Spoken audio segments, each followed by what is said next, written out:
This is Brad Berry, Chief Investment Officer and Portfolio Manager with Dynamic Wealth Group. Welcome to this market and economic update. The relationship between the White House and the Federal Reserve has been in the headlines recently. This is because elected officials and central bank leaders often face different pressures and priorities, such as whether to raise or lower interest rates.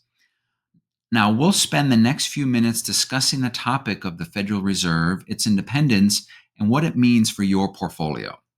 Most of the current discussion focuses on whether the president can legally fire the Fed chair and what that would mean. Of course, the Fed has its share of critics, and there are many things the Fed could have done better.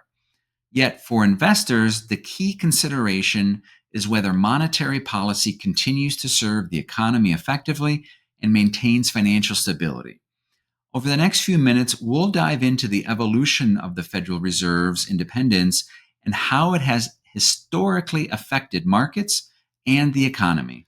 First, as this chart shows, we've had 9 Fed chairs since 1948.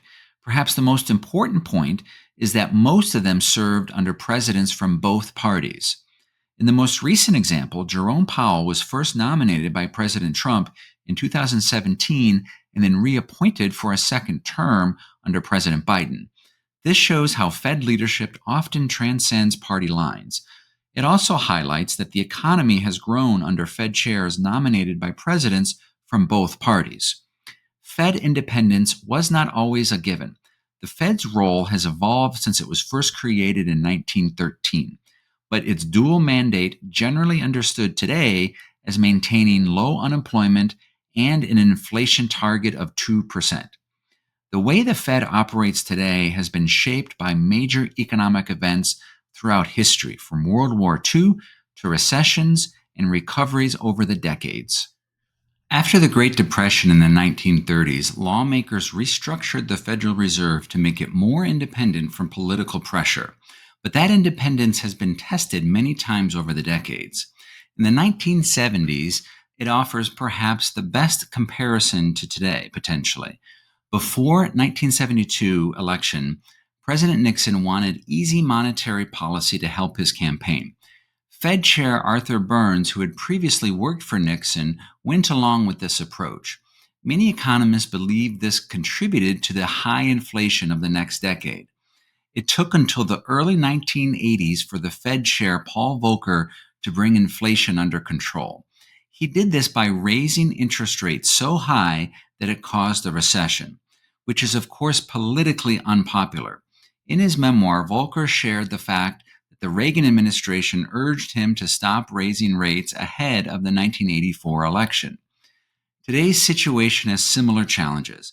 The Fed faces a difficult balance between keeping rates high enough to control inflation while not hurting economic growth. One way to understand these tensions is through the money supply, which represents how much money the Fed allows to circulate in the economy. In recent years, money supply growth has been flat as policymakers focused on fighting inflation. This approach can sometimes conflict with what elected officials might prefer for the economy. Finally, as this chart illustrates, the Fed has kept rates on hold after cutting 3 times in 2024. Investors expect the Fed to cut again later this year, but it is currently in a wait-and-see mode as it gauges the potential impacts of tariffs on inflation. This is a difficult balancing act to achieve, and critics often accuse the Fed of being behind the curve.